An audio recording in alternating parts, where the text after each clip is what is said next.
Helen Elizabeth Bailey was born on the 22nd of August, 1964 in Northumberland, England. She was a popular children's author and is probably most remembered for her series The Crazy World of Electra Brown. She had originally intended to become a forensic scientist but quickly fell in love with media and worked on marketing and licensing campaigns for characters in the Rugrats and Garfield. When Helen was 23, she met the man who would later become her husband. In 1996, she married John Simfield, the head of a licensing rights company, and she soon started writing more, throwing herself into her children and teenage stories. This creative outlet quickly turned into a flourishing career, and her books were incredibly popular and well-loved. But in February 2011, tragedy struck. She and her husband John were holidaying in Barbados when he went for a morning swim in the sea. But before long, Helen heard John cry out from the water. He had become caught in a riptide, and tragically, he drowned. They had been together for 22 years. By way of helping the grieving process, Helen threw herself into her writing. She started a blog called Planet Grief. It was a way of processing her own emotions, and it allowed for others affected by grief and loss to reach out and share their stories too. Very much a community-based blog where anyone was welcome, Helen would post suggested readings and websites that might help other people through the various stages of grief. Her openness and honesty made her easy to connect with, and through her blog and her memoir, she helped many other people going through the same things. It was through Planet Grief that in October 2011, Helen met Ian Stewart. Ian's wife Diane had died very suddenly in 2010. Their relationship began just as supportive friends, but they soon became a lot closer, and Helen would describe their union as two grieving families coming together. The pair began dating and eventually became engaged. Before we proceed, I've got an exciting surprise for you. We've launched a brand new channel dedicated to intriguing content such as old historical mysteries, cold cases, and particularly chilling horror stories perfect for bedtime. Drop a comment letting us know if you're a fan of horror stories or not. You can find the link in the description below. Let's find out who will be the first to explore it. Alright, let's dive back into the video. They moved into a beautiful gated home together in the picturesque town of Royston in Hertfordshire. They lived with Ian's two sons and Helen's beloved dog, Boris, who had come from Helen's marriage to John. It seemed that after so much tragedy in both of their lives, they had eventually found happiness again. However, on the 15th of April, just before 4 p.m., 999 received a phone call. As well as her home in Royston, she had another property in Kent by the seaside, somewhere she would often go to write and take some time for herself. But it was clear that neither she nor anyone else had been there in quite some time. By all accounts, it appeared that Helen had left a few days prior with her dog Boris to get some space and clear her head. But nobody had heard from her since, and this was extremely out of character for Helen. Her neighbors and close friends wondered if her stressful work schedule had caused her to drop off the grid for a while. Days turned into weeks, and with no trace of Helen turning up anywhere, 6 weeks after Helen disappeared, the police started to expand their search. They also took another look at her seaside cottage in Broadstairs, Kent, and examined her Wi-Fi router. Her phone had been going to voicemail since she had last been seen on Monday, April 11th. But it seemed that on April 16th, there was a glimmer of hope that she had in fact been there. Helen Bailey's mobile phone had briefly connected to the Wi-Fi in her cottage. Police wondered if Helen had in fact been in Broadstairs the whole time. Following this, a closer look at her bank transactions gave them more hope that Helen was still out there, as there had been activity on her account. A new appeal was made, and police now wondered if Helen was using another name to avoid being detected. Further analysis of the account showed that a standing order from Helen's personal account to her joint account had been increased. It had gone from £600 a month to £4,000 a month. Her bank card had also been used to renew an Arsenal season ticket costing £3,000. It soon became clear that it wasn't Helen moving this money around at all. It was her partner, Ian Stewart. Police went back to the house that Ian shared with Helen. They knew they urgently needed to speak to him. But Ian wasn't there. He had left to go on a 2-week Spanish holiday that both he and Helen were meant to go on together. Neighbors were baffled that Ian had left the country with everything going on at the time, but detectives sat tight and waited for him to return. On July 11th, 3 months after Helen Bailey had last been seen. Officers arrived at the home she shared with Ian, and just after 7 a.m., Ian was arrested. Police carried out a more extensive search of the couple's property, and on July 15th, they finally found Helen Bailey. Her body was discovered in the house's cesspit beneath the garage. Alongside her body was her beloved dog, Boris. It was determined that she had been suffocated, but it was inconclusive as to whether or not she was suffocated and definitely dead before she was put in there, or whether she suffocated to death while inside the cesspit. It was a truly harrowing and terrifying question. DCI Kent said of Ian, "He knows every time he uses the facilities in the house, that's where it's going. That's an incredibly cruel and cynical way to dispose of someone you claim to love and were set to marry." Ian had purposely parked the Jeep over the top of the cesspit during the police's initial searches to prevent it from being detected. Ian Stewart was subsequently charged with the murder of Helen Bailey. It seemed that Ian had been plotting for quite some time. Helen Bailey had written up her will in 2012, in which she had left her fortune to her brother John, stepson Daniel, and friend Jenny. But in 2014, she changed it so that Ian would inherit the majority of her assets and he wouldn't be left financially vulnerable. Helen also took out a life insurance policy to cover a potential £1.2 million inheritance tax bill in case she died before they got married. Several months before Helen was killed, in February of 2016, Ian began giving her the sleeping aid Zopiclone, which had been prescribed to him for sleeping problems. He often crushed it up and put it in her breakfast in the morning. Over the next few months, Helen became concerned about her energy levels and sleeping. She made several internet searches that included, "Why do I keep falling asleep?" and "falling asleep in the afternoon."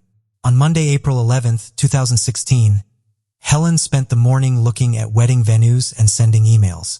Sometime between 10:51 a.m. and 2:30 p.m., Ian drugged Helen into a stupefied state, but the timing of her death is still inconclusive. He disposed of her body in the cesspit beneath the garage of the house, and shortly after, he threw in her dog Boris as well. It was a truly callous and cold-hearted crime. After this, Ian increased the standing order to transfer money from Helen's bank accounts to their joint Santander account. Ian was supposed to visit the doctor's surgery just before 3 p.m., but he phoned the GP and said he was having car trouble and asked to rearrange his appointment for later on. After he visited the GP, he was caught on camera making a trip to the refuse center to dispose of a duvet. Following this, he met with Helen's solicitor and tried to hastily push through the sale of one of Helen's houses. Helen's solicitor described him as quite aggressive. He refused to discuss the matter any further on the basis that Helen wasn't present. That evening, Ian went to watch his son play bowls before buying a Chinese takeaway for them both. He sent a text message to her phone, with just 2 kisses in the message. A few days passed and Helen's family and friends were becoming concerned that they hadn't heard from her.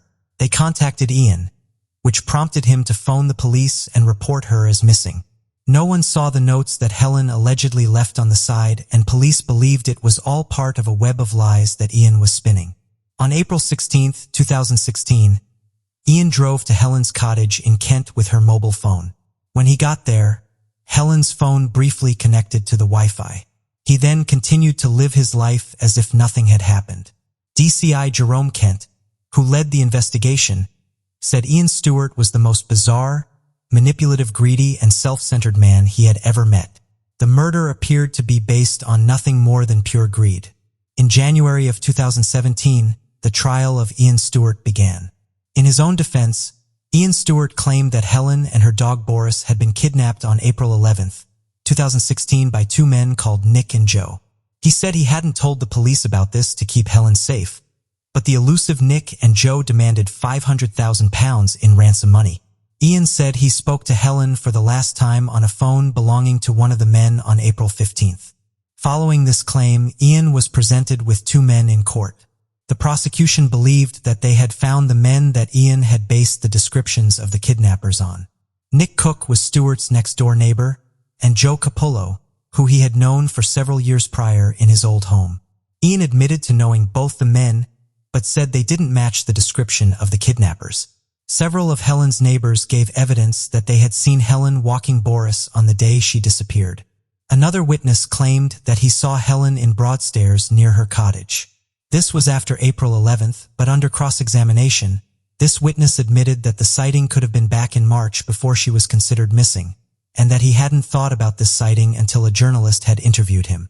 After a 7-week trial and just 6 hours of deliberation, on the 22nd of February 2017, the jury found Ian Stewart guilty of the murder of Helen Bailey.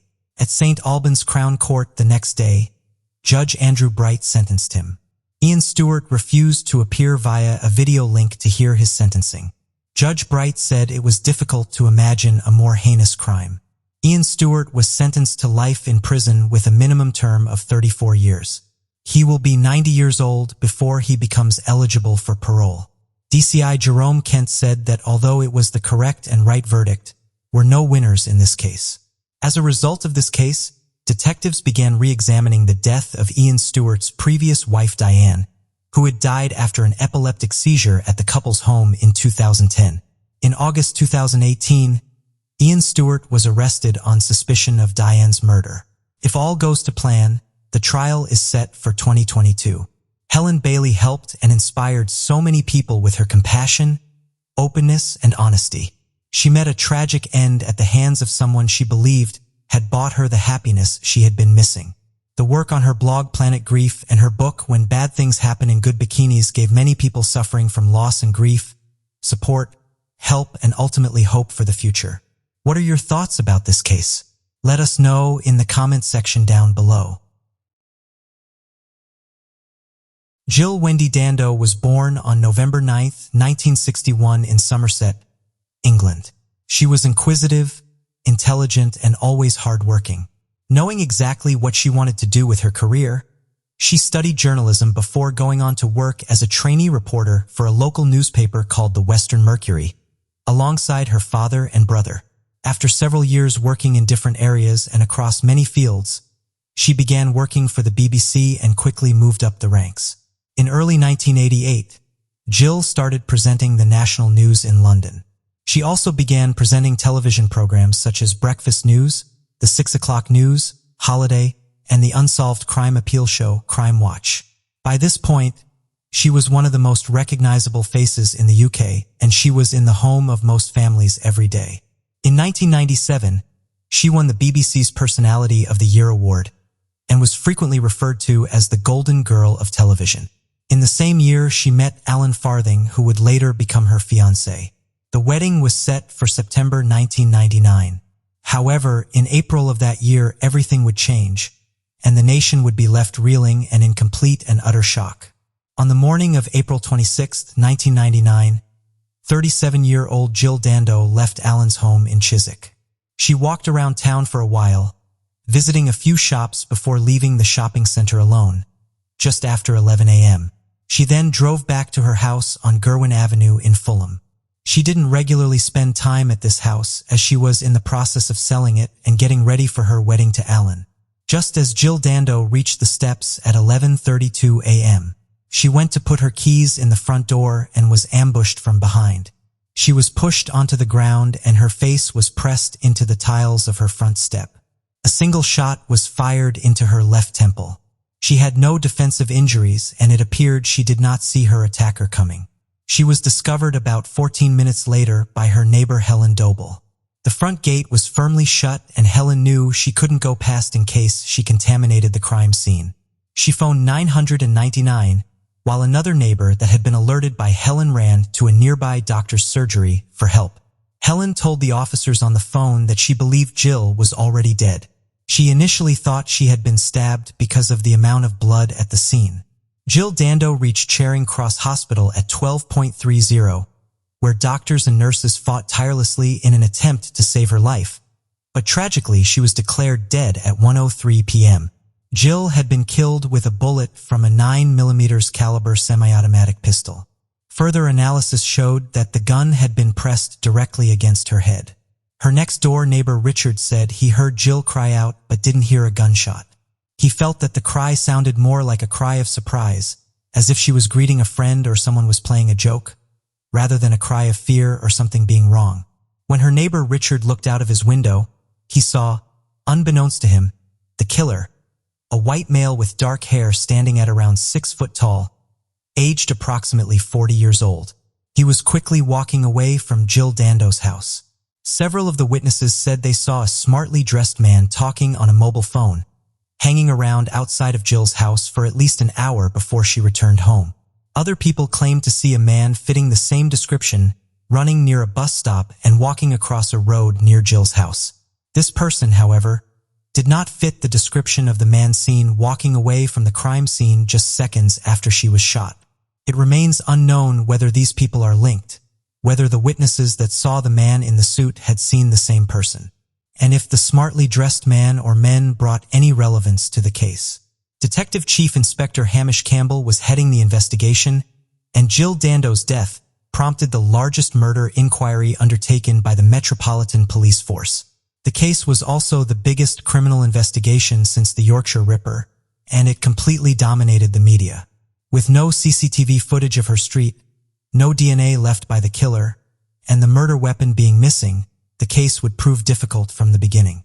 The only piece of evidence left at the scene was the bullet that killed Jill Dando. Several theories were presented early on, some of which remain to this day, and some which were ultimately ruled out. Her handbag was still laying by her body, with her mobile phone ringing inside. She was still clutching her house keys, and her jewelry and shopping were still there. The chances of it being a robbery did not seem likely. Some speculated that she had been shot and killed by an obsessed fan. Jill Dando was one of the most well-known public figures in the UK, and likely had numerous fans that were fixated with her. Nigel, Jill's brother, said that in the days leading up to her death, she had complained about a man who was, in her words, pestering her. But CCTV of her last known movements out shopping were carefully looked at, and there appeared to be no evidence of her being followed or watched by anyone, either on foot or by car. Another theory came off the back of her work with the TV show Crime Watch. Jill was one of the faces of the famous show that created reconstructions of unsolved crimes. Had she potentially solved a crime that had put someone in prison and ended up being killed as a result of it? Some argued it was possible that her killer was a hitman potentially hired by someone who had been convicted as a result of Crime Watch. For the crew behind the show, it was a painful time appealing for information about one of their own. But just as the show had done for many others, they created a reconstruction that showed Jill's last movements. They also recreated the sightings of the mystery man or men near her house on the day she had been killed, complete with an e-fit. The theory of this being a professional hit as opposed to a random opportunist was further fueled by analysis of the position of the gun. It is thought that nobody heard the gunshot because the gun was so close to her head, and the position would have acted as a suppressor, muffling the sound. The speed that it all happened, alongside the lack of evidence left at the scene, and the angle that she was shot from, made many think it was a professional job. In the 6 months following on from Jill Dando's death, the police spoke to over 2,500 people. They tracked 1,200 cars and took over 1,000 statements. But despite their best efforts, little turned up. They seemed no closer to working out who had assassinated Jill Dando. The police were under immense pressure to solve the case. It wasn't just the family and friends of Jill that wanted answers. The public and the media wanted answers too. Jill Dando's funeral was held in May of 1999. Hundreds of people filled the streets to say goodbye and pay their respects to one of Britain's best-loved television presenters. It was clear from the outpouring of grief just how loved she was.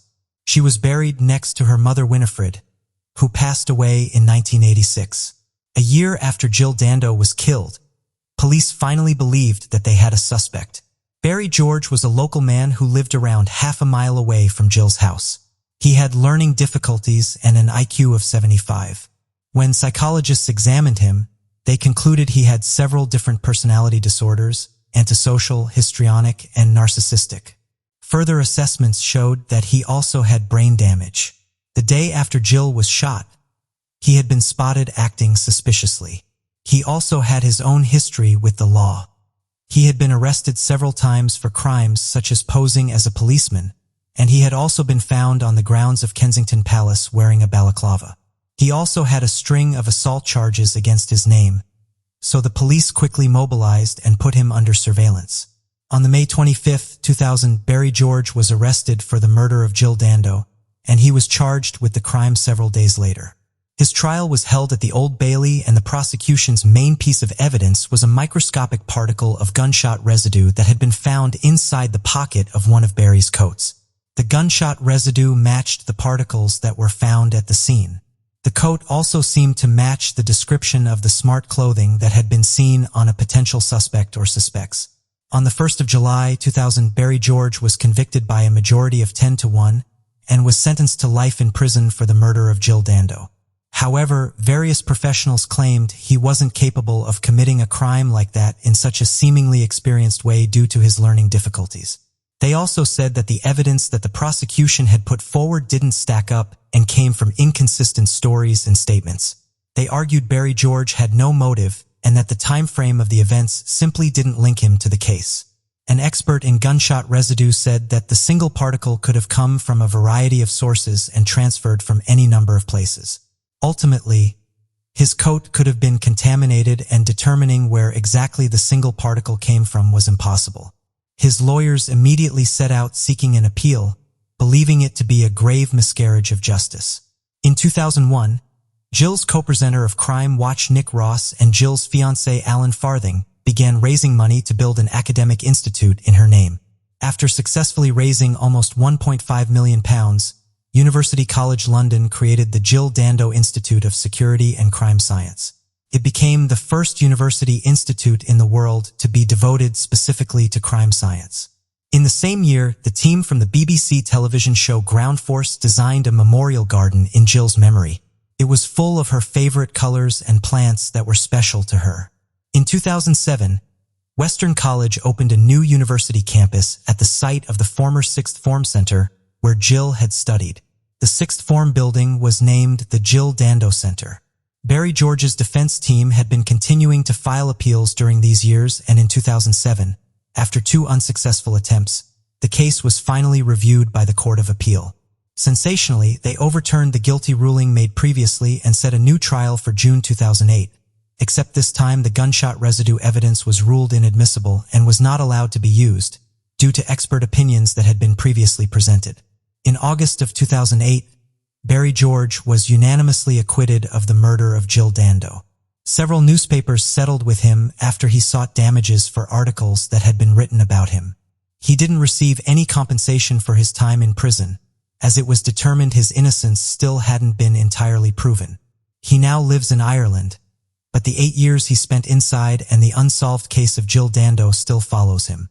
To this day, he remains the only person to be put on trial for her murder, and no new arrests have been made since. During Barry George's first trial, the defense put forward another theory as to what could have happened to Jill Dando. Just 3 days before she was shot, British and U.S. warplanes bombed the Radio-Television Serbia building in Belgrade. The bombing killed 16 employees, and people wondered if Jill had been killed in retaliation. Just 3 weeks prior to her death, Jill had headed an appeal for the Kosovan Albanian refugees who were fleeing ethnic cleansing in the Balkans.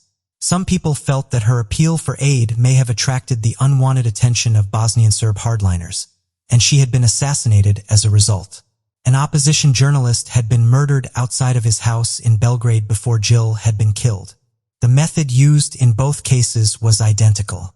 Just 1 day after the murder of Jill Dando, Tony Hall, who was the BBC's head of news at the time, received a death threat from a man saying he was a Serbian activist. He claimed that he had killed Jill Dando and that Tony Hall would be next. However, the police strongly suspected that this call was nothing more than a hoax.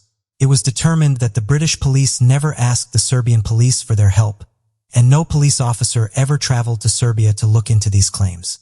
Ultimately, the police didn't think it was a credible theory. In 2013, Jill's father, Jack Dando, sadly passed away without ever finding out who was responsible for his daughter's death. The case has remained relatively quiet since Barry George's release, but in 2014, a new theory was presented. One of Jill Dando's former colleagues came forward and said that in the months leading up to her death, Jill had been working on exposing a pedophile ring involving some big and well-known names within the BBC. It is alleged that Jill gave a file over to the senior management in the mid-1990s, but the file was handed back to her and an investigation was never carried out. A spokesperson for the BBC said there was nothing that substantiated these claims, and if there was, the allegations would have been looked into. Decades on, Jill's brother Nigel continues the search for answers, but knows that he and the police are up against a lot. He does, however, believe that some of the well-known theories can be ruled out. Nigel said he tends to think that it was not a professional hit that was taken out on Jill, nor does he think there is a Serbian connection. He believes that it was, in his words, simply a misguided individual that knew where Jill lived and was on her street at that time with a firearm. He also said he believes whoever this person was simply struck lucky. Sadly, he feels it is unlikely there will be any answers because of the passage of time. Although some detectives believe that the assassination of Jill Dando will likely never be solved, her family and friends have never given up hope that her killer will eventually be brought to justice. What are your thoughts about this case? Let us know in the comments section down below. Before we proceed, I've got an exciting surprise for you. We've launched a brand new channel dedicated to intriguing content such as old historical mysteries, cold cases, and particularly chilling horror stories perfect for bedtime. Drop a comment letting us know if you're a fan of horror stories or not. You can find the link in the description below. Let's find out who will be the first to explore it. Alright, let's dive back into the video. Comedy legend and Saturday Night Live star Philip Edward Hartman started life in Ontario, Canada. Born on September 24, 1948, he came from a big family and began using comedy as a way of getting attention. His family moved to the United States when he was 10 years old, and when Phil started school, he quickly became popular amongst his peers. Always joking and making people laugh, it was clear, although he didn't know it, that performing was in his future. He went to California State University and majored in graphic design, as well as undertaking a public speaking course. He loved the outdoor life and spent lots of time fishing and surfing. He was incredibly creative and went on to design several album covers for well-known bands. In the 1960s, he spent time on the road with many bands and artists. He was immersed in the rock and roll lifestyle, and this further fueled his creative spark. At the beginning of 1970, he met and married his first wife, Gretchen Lewis. However, the marriage quickly dissipated and they divorced just 2 years later. Despite spending many years behind the scenes working with bands and designing album covers, he would quickly fall into the spotlight when he began taking improvisation classes. In 1975, Phil Hartman watched an improv group called the Groundlings. When the group asked for a member of the audience to get involved, Phil said he knew instantly that this was something he had to be part of. He auditioned for and joined a famed improv comedy troupe shortly thereafter. The Groundlings helped birth the careers of stars such as Will Ferrell, Lisa Kudrow, Kathy Griffin, and Jimmy Fallon, amongst many, many others. Another notable star was Paul Reubens, famed for his character P.B. Herman. Phil Hartman helped develop this character with Reubens as they were working on the Pee Wee Herman show for a long time until the pair parted ways after a falling out. After this, his career began to take off even more and he was appearing in various pilots, films, and commercials. His second wife, Lisa Jarvis, said that while Phil's characters were part of himself, they were also like his armor. She said that although he was an entertainer, creative, and passionate at the same time, he was incredibly hard to reach emotionally and withdrew very quickly. A few years after their relationship ended in 1985, Phil met Bryn Armdahl on a blind date. Bryn, originally named Vicky Jo, was stunning and funny, and the chemistry between her and Phil was instant. After modeling for years in her hometown, Bryn made the journey to Los Angeles with the hope of being in show business. She was described as very ambitious and eager to prove herself. It was here that she changed her name from Vicky Jo to Bryn. Before Phil and Bryn met, she had also spent time in rehab for cocaine and Quaalude abuse. Drugs were an ongoing problem, which would mark and impact their relationship throughout its time. Friends would say that when they were good, they were great, but the frequent arguments and volatility between the pair was clear for all to see. In 1986, Phil Hartman made an incredible leap in his career. He was asked to audition for Saturday Night Live. For comedians and comedic actors, SNL was where it was happening, and becoming a cast member was a highly sought-after and coveted job. Onlookers hung on his every word during his audition, and it came as no surprise when he was offered a spot. His impressions of people such as Bill Clinton and Frank Sinatra became iconic, and the audience and cast adored him. His good friend and fellow SNL writer Dana Kaufman described him as a generous and supportive performer that always wanted to make the rest of the cast look as good as possible. SNL put Phil Hartman and his amazing comedic capabilities firmly in the public eye, and he soon became a fan favorite.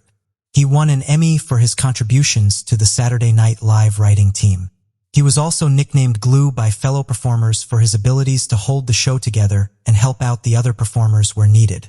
Despite their issues, Bryn and Phil married in 1987 and quickly became quite the Hollywood power couple.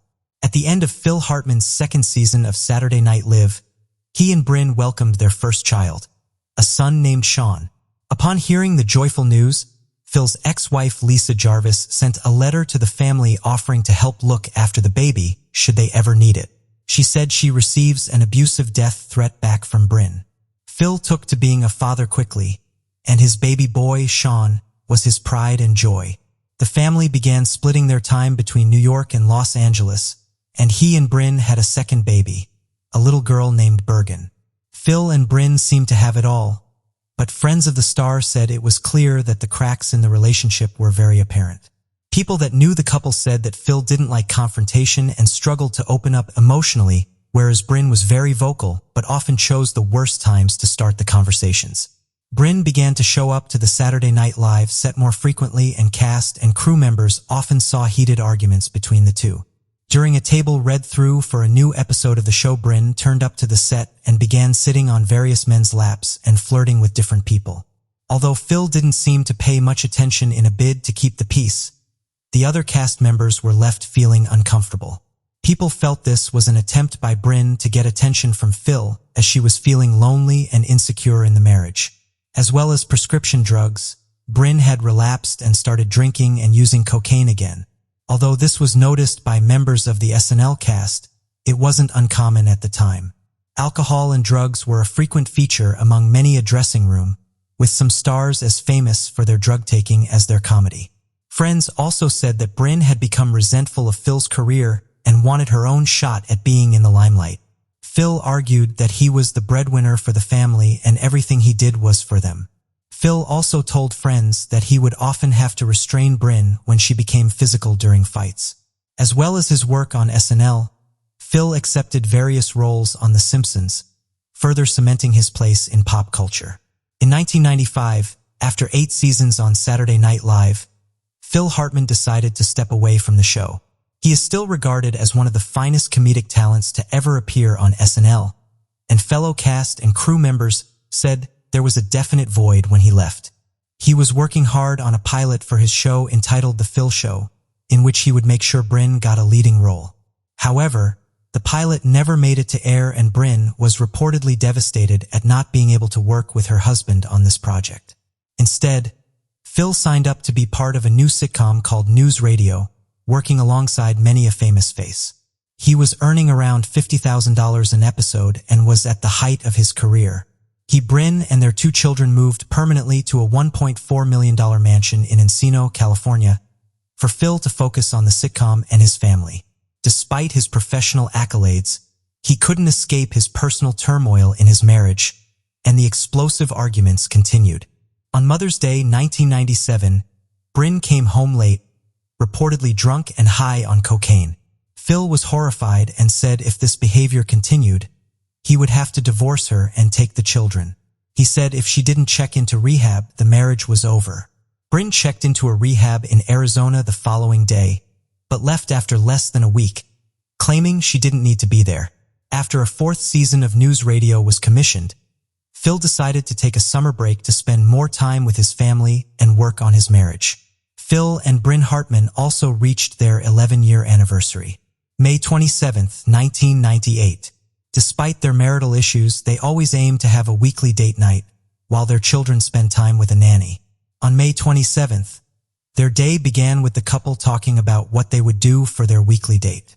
According to sources, Phil had gotten his days confused and forgotten about the date nights, which sparks yet another argument. Phil left the family home to go shopping and get some space, and Bryn decided she was going to head out too.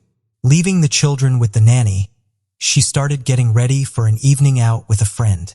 At some time around 7:30 p.m., Bryn Hartman went to meet her friend Christine Zander for dinner and drinks, telling the nanny she would be home to see the children off to bed.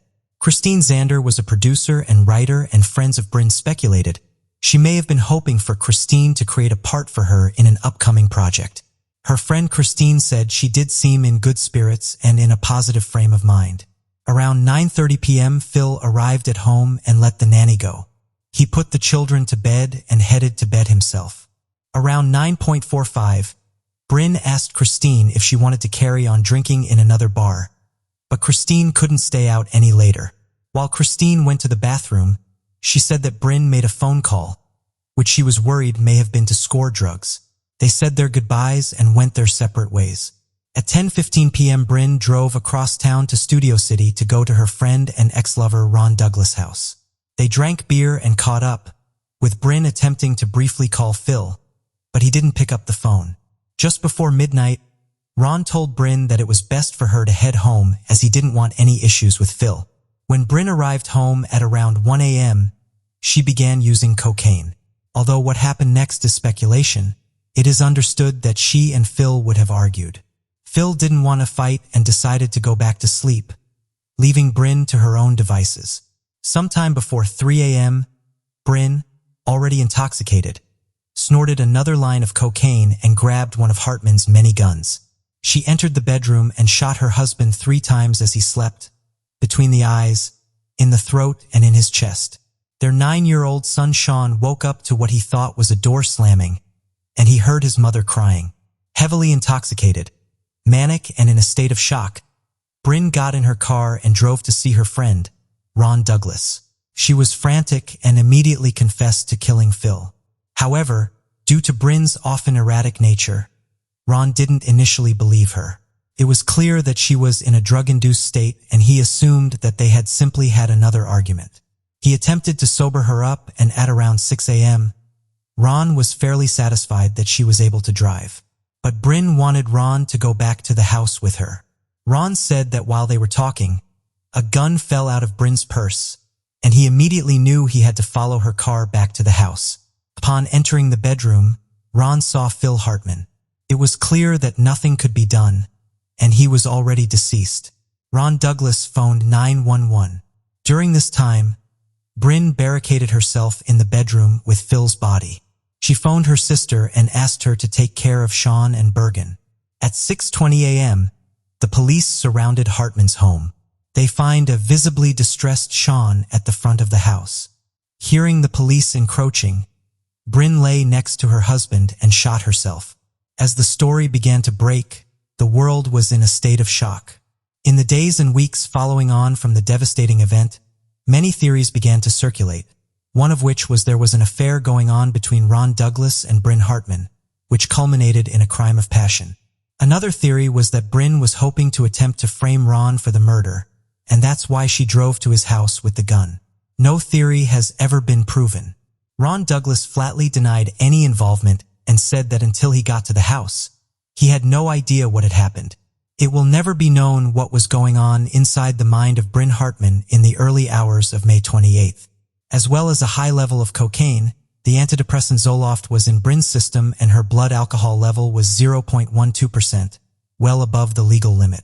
Brynna told friends that she had been prescribed Zoloft by her children's doctor, but that it made her feel strange and out of her own body.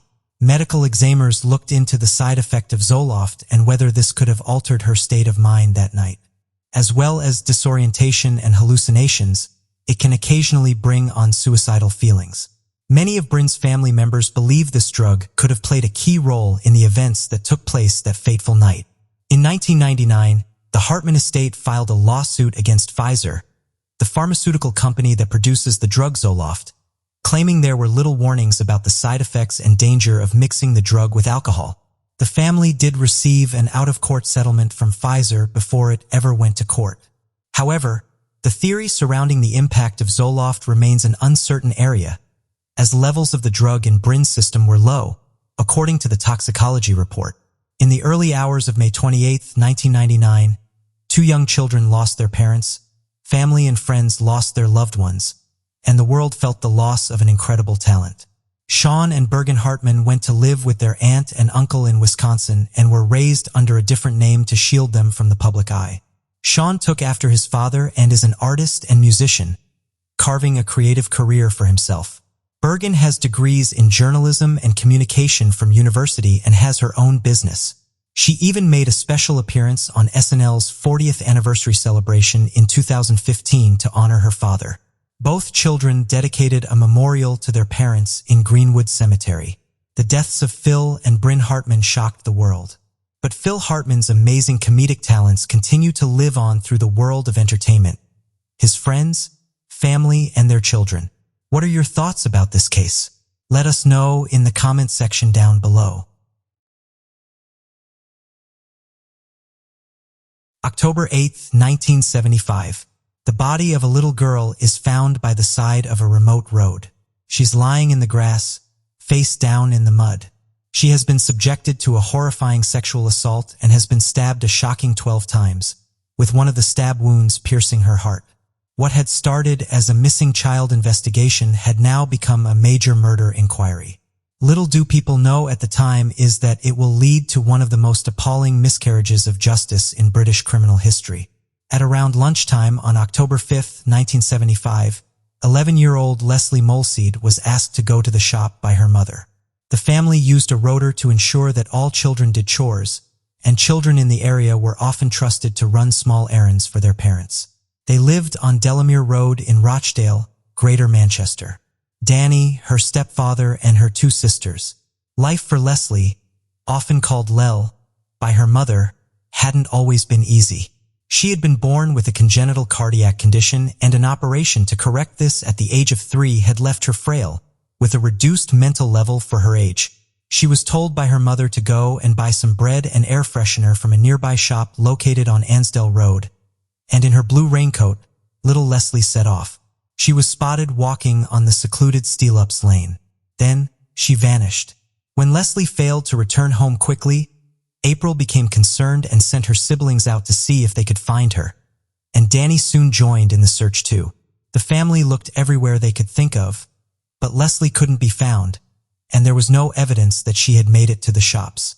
At 3 p.m. and with no trace of her anywhere, the family frantically contacted Rochdale police.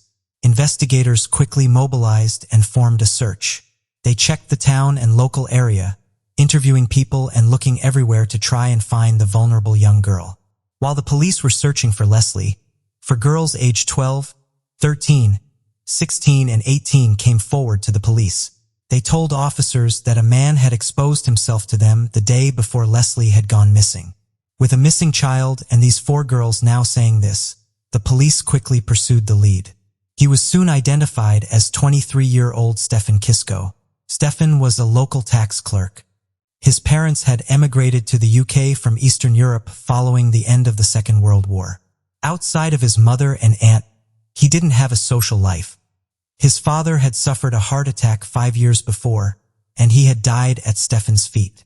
He also had learning difficulties, meaning he had the mental age of around 12 years old.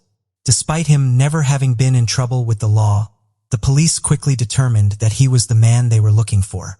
With his poor social skills, his odd habits including writing down registration plates of cars that annoyed him, and with the testimony of the 4 girls saying he had exposed himself, the police were determined to prove that he was their man.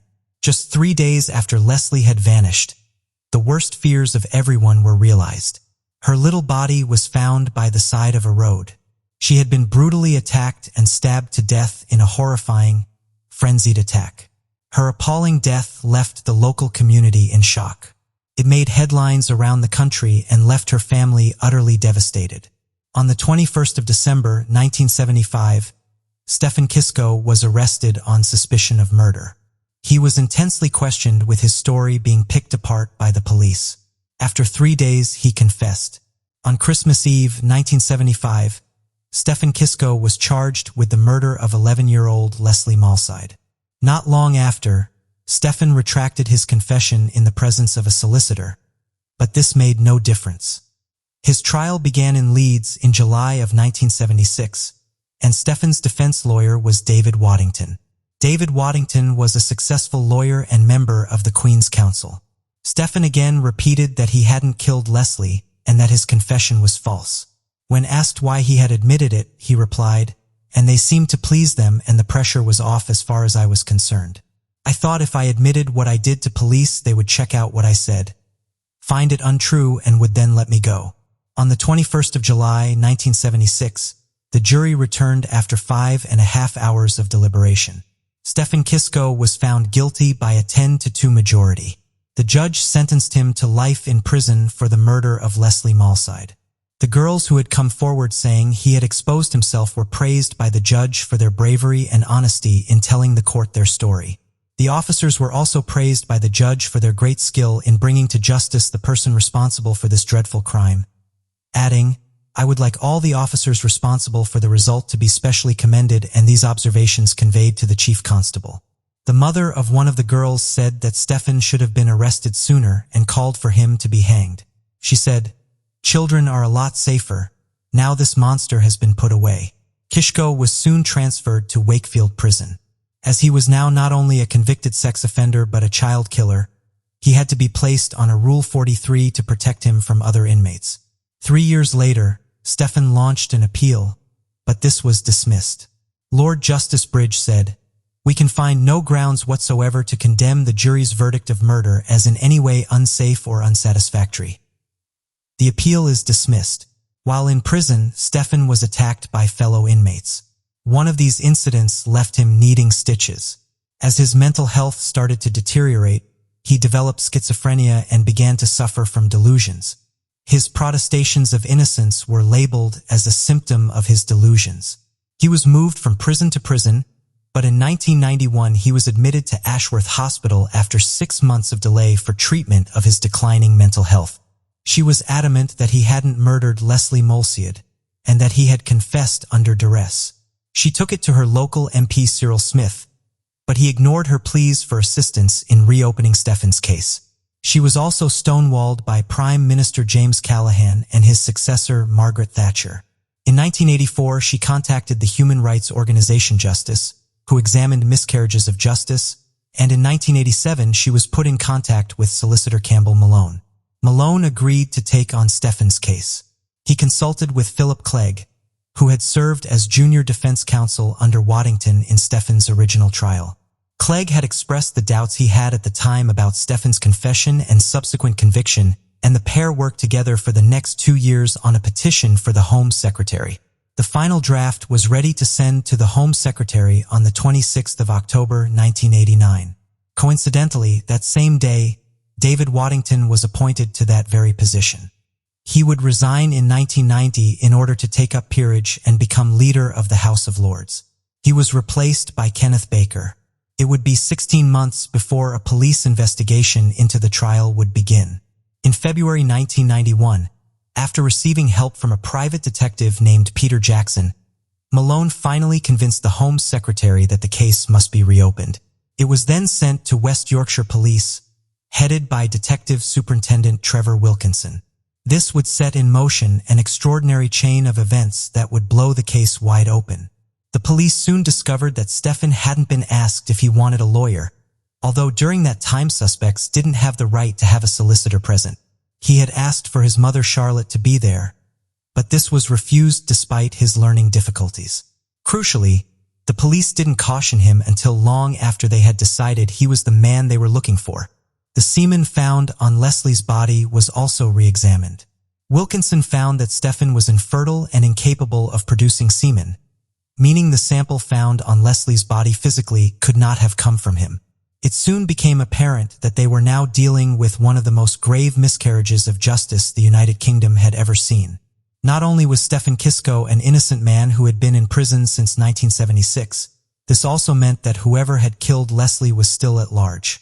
The evidence of the semen had been suppressed by the police and never disclosed to either the defense team nor the jury.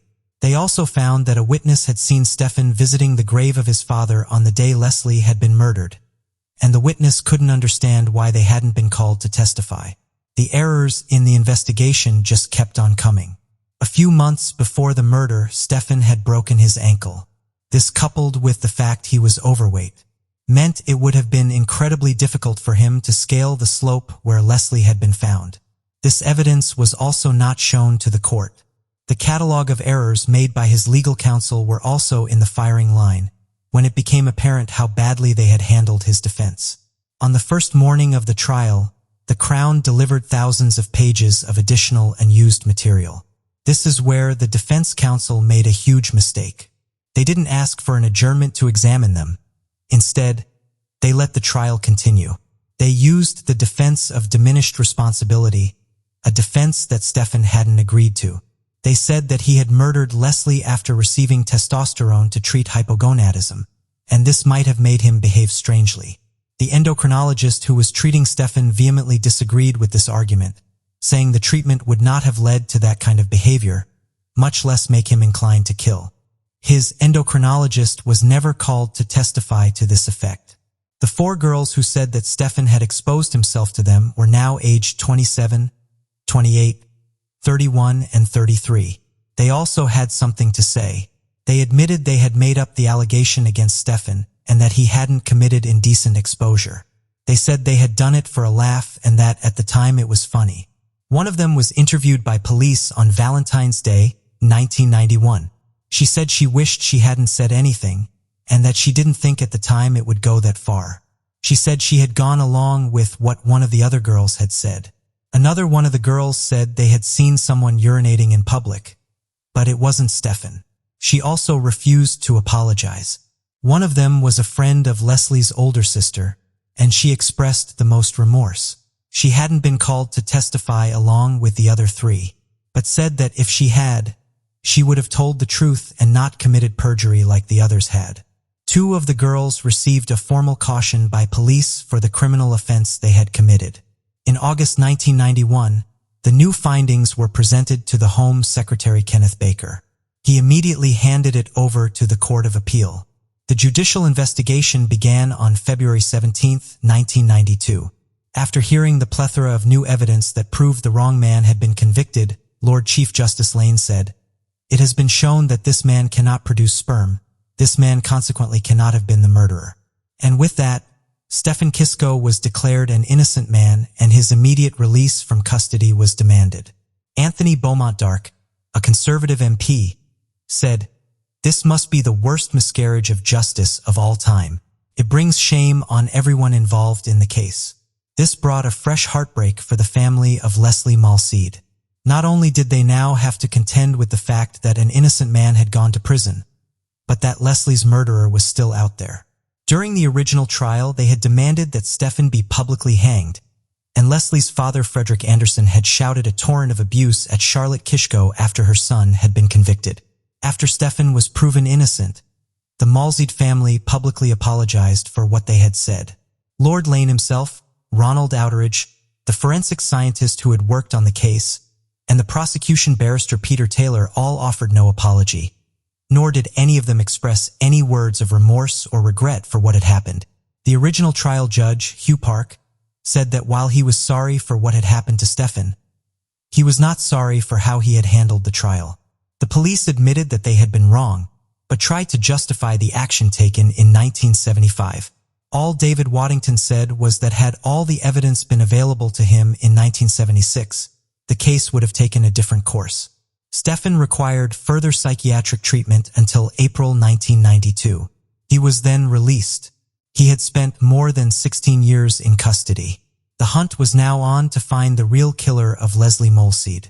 The first problem was that in 1985, when was Stephen in prison and the case being closed, the clothes belonging to Lesley that had been taken from the crime scene had been destroyed.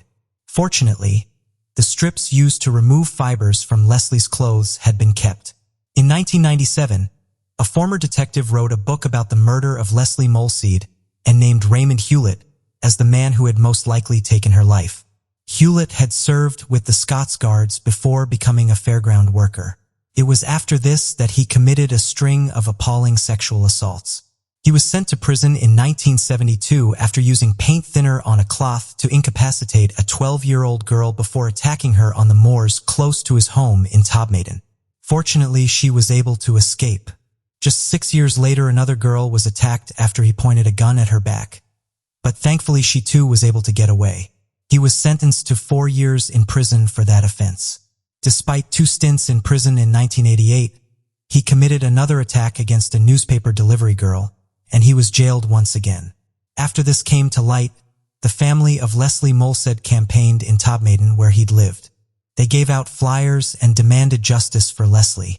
The samples from Lesley's clothes were sent to the Forensic Services Lab in Wetherby, West Yorkshire.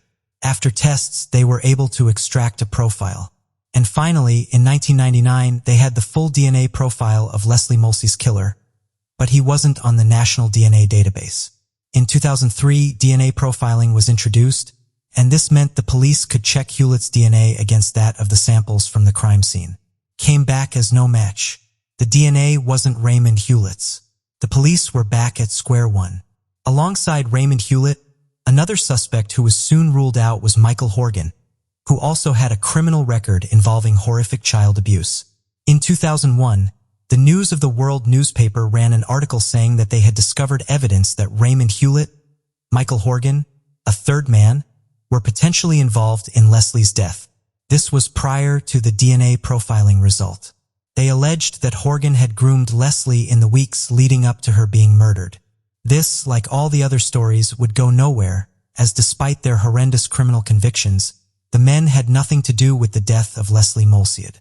It is worth noting that following a lengthy inquiry known as the Leveson Inquiry into the culture, tactics, and ethics of the British press, the News of the World newspaper was shut down in 2011 after a plethora of journalistic malpractice and phone hacking scandals were uncovered. In November 2006, the news came that people had waited more than 30 years to hear. The police had arrested a man after having a direct hit with the DNA taken from the scene. The suspect had provided a DNA sample after being arrested in connection with another sex attack the previous year, and while he wasn't charged with that offense, when they had ran it through the DNA database, it came back as a direct match to a sample found on Lesley's body. The suspect was named as 53-year-old Ronald Castry. Castry was originally from the Turfel estate in Rochdale and had worked as a taxi driver before becoming a comic book dealer. His dreadful reputation preceded him. He was heavily disliked by his neighbors, who said he had an extremely nasty temper. He had an abusive relationship with his wife, and the marriage had ended in divorce in 1997. They shared 2 children, and 2 weeks before Lesley had been murdered, his wife had given birth to a baby that wasn't his. On the day of the murder, she had gone back into hospital, leaving him alone at home. When the police looked into Castry's background, they found a disturbing history of convictions. In 1973, he abducted and sexually assaulted a 9-year-old girl. He was charged £50 for the offenses of incitement to commit gross indecency and indecent assault. 3 years later, he was convicted again of indecently assaulting a 7-year-old boy. He was told to pay a fine of £50. Ronald Castry was subsequently charged with the murder of Lesley Molseed.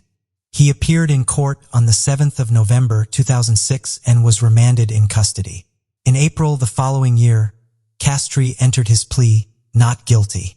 He was refused bail and sent back to prison to await his trial. During the trial, Dr. Gemma Escott told the jury that the chances of the semen coming from anyone other than Ronald Castry was more than 1 in a billion.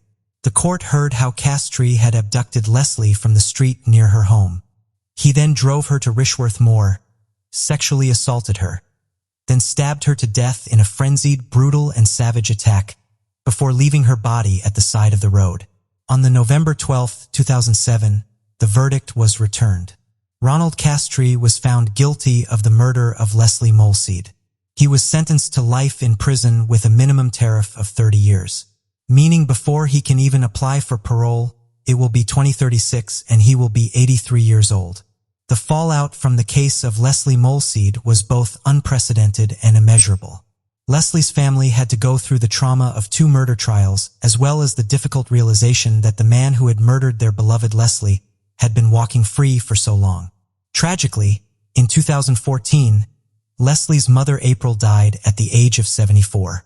In 1994, the surviving senior officer who had worked the original case, Detective Superintendent Dick Holland, as well as the forensic scientist who had worked the case too, Ronald Outeridge, were formally charged with doing acts tending to pervert the course of justice by allegedly suppressing evidence that proved Stefan's innocence. including the scientific tests done on the semen. In May the following year, the case was challenged by defense barristers who argued that the passage of time had made a fair trial impossible and that the case was an abusive process. The presiding magistrate agreed, and the case was not put to a jury. Dick Holland had also served as an officer in the case of Judith Ward, who was accused of committing an IRA bomb attack in 1974. Her conviction would later be declared unsafe, and she was freed after 17 years in prison. Like Stephen, her case was considered to be one of the most egregious miscarriages of justice in British criminal history. Holland retired from the force in 1988 and died at the age of 74 in 2007. After Stephen had been released, he was left a physically and emotionally broken man. He became a virtual recluse and showed little interest in anything. When people would approach him to apologize or offer support or encouragement, it would often frighten him. Upon his release, Stephen was promised £500,000 in compensation for his time in prison. He received an interim payment, but never the full amount. As on the 23rd of December, 1993, less than 2 years after being released from prison, Stephen Kisco suffered a massive heart attack and died at the age of 41. For months later, his mother Charlotte, who had fought tirelessly for her son, died at the age of 70. The pair are buried together in Rochdale Cemetery. While in prison, Stephen wrote to a family friend saying, "I am in prison for a crime I have not committed. I am missing my mother very much. I hope there will be a happy ending." In 1992, following Stephen's release, the two families who had been torn apart by the murder of Lesley, the Molseeds, and the Kishkos, met in person to begin the healing process. Lesley's father, Frederick Anderson, said, "I wasn't sure whether she would accept me into her home. I said some horrible things about Charlotte at the trial for which I cannot apologize enough." Charlotte Kishko harbored no ill will towards the family, saying, "I never blame the family for what happened to Stephen. I have got my son back, but that little girl can never be replaced." What are your thoughts about this case? Let us know in the comment section down below. Jodie Meyers' family described her as someone that loved life and lived it to the fullest. Always positive and smiling, 20-year-old Jodie was a doting mother to her baby boy Elijah. Those that knew her said becoming a mum was the best thing that ever happened to her, and her son was her whole world. 2-year-old Elijah's father was 29-year-old Neil Archer. He and Jodie were engaged and lived together in Mannum, South Australia. Just down the road from them live Neil's mother Margaret and her husband Lawrence. August 26, 2015, Jodie and Neil were invited to Jodie's stepfather's birthday party. Jodie spent time with her family enjoying the barbecue and campfire. But Neil never emerged from the car and refused to engage in the celebrations or accept any of the food. He just sat in the car and waited for Jodie. Jodie joined Neil and they both drove home together. 2 days later, Lucy, Jodie's mother, got a text message from Jodie's phone. The message said that she had left Neil and gone to stay with some friends while she sorted everything out. But she hadn't taken Elijah with her, and Lucy knew Jodie would never have left her baby boy behind. Lucy replied to the message but got no response back.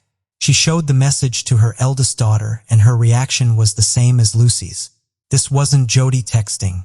They went straight to the police with their concerns. Detectives in the team at the Major Crime Squad agreed and felt it was highly unlikely that Jodie would have just upped and left, especially without her son. As word spread about Jodie's strange disappearance, her fiancé, Neil, and his mother, Margaret, started making pleas for her to come home. Neil and his mother, Margaret, told the police that they had seen Jodie leave in a red car with a mystery couple. They said they didn't know the couple, but they hoped that they were looking after Jodie while she took some space and time for herself. News outlets circulated images of the car, hoping for it to jog someone's memory. Several weeks would pass, with still no sighting of or word from Jodie.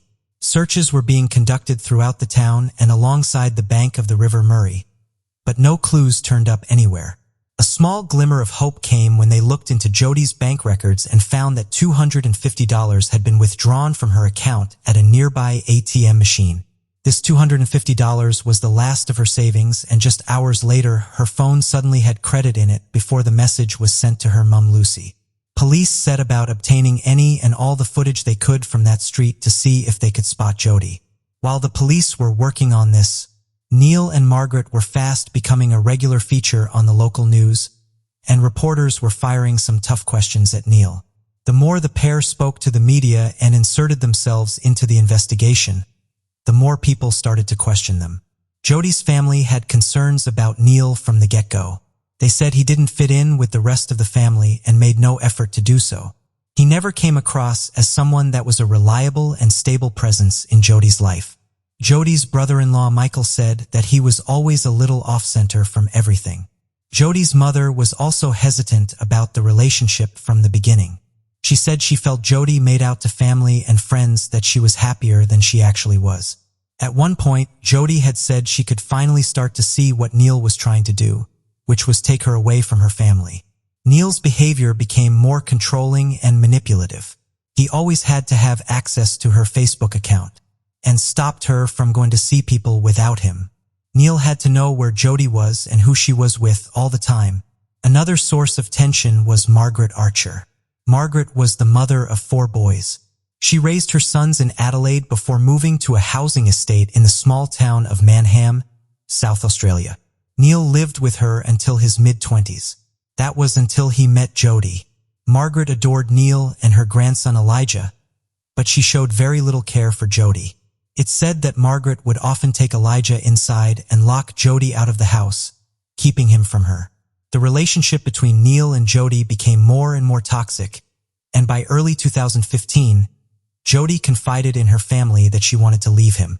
Neil caught wind of this and blamed Jodie's family for getting involved in the relationship. Jodie's brother-in-law Michael told Neil if Jodie wanted to leave, he had 2 choices: fight for her and try and work through it, or just walk away and let her live her life. Neil turned to him, emotionless, and said, "I will kill her." By mid-September, Neil Archer was officially named as a person of interest. Police now had reason to believe that Jodie had been met with foul play and was likely deceased. Once the CCTV near the ATM machine had been processed, police could finally see exactly who it was withdrawing the money. Margaret Archer was seen withdrawing the $250. She was wearing a gray hoodie and dark trousers, while Neil, wearing a baseball cap, leant against the wall waiting for her and keeping an eye out down the street. Footage then picked up Neil and Margaret in Neil's green Ford, driving and then parking outside a news agency. Margaret entered the news agency and bought a $10 credit voucher for a phone. After she left the shop, she headed back to the car where she and Neil waited for 6 minutes. During this time, the text that raised the red flag was sent from Jodie's phone to her mother. After the message was sent, the pair drove back. Just the day after Jodie was last seen, CCTV footage showed Margaret at Bunnings warehouse buying over 600 kilograms of cement, paid for with the cash she had taken from Jodie's bank account. Lawrence, Margaret's husband, had been away in Tasmania when Jodie disappeared, and when he returned, he was surprised to see that the shed floor had been newly concreted.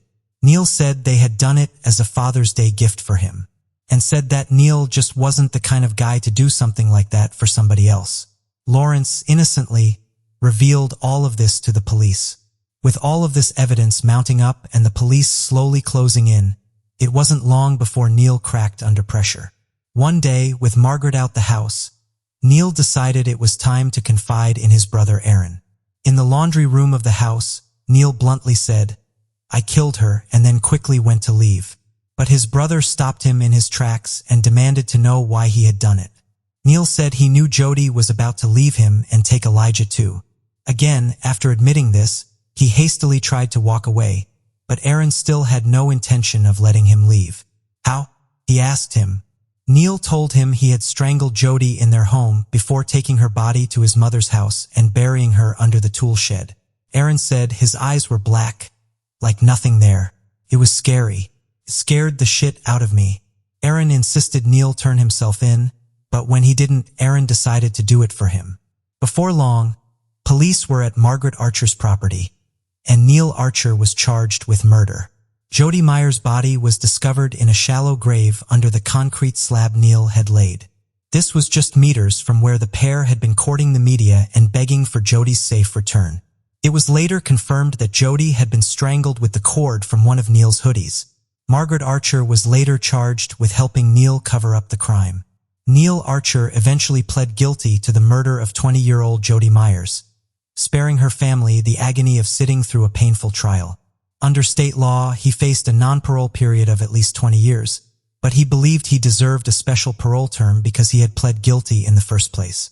This came after a separate murder case upheld a non-parole period of 15 years for special reasons. Neil was hoping for the same ruling, and the court heard he was actually eligible for a 30% discount.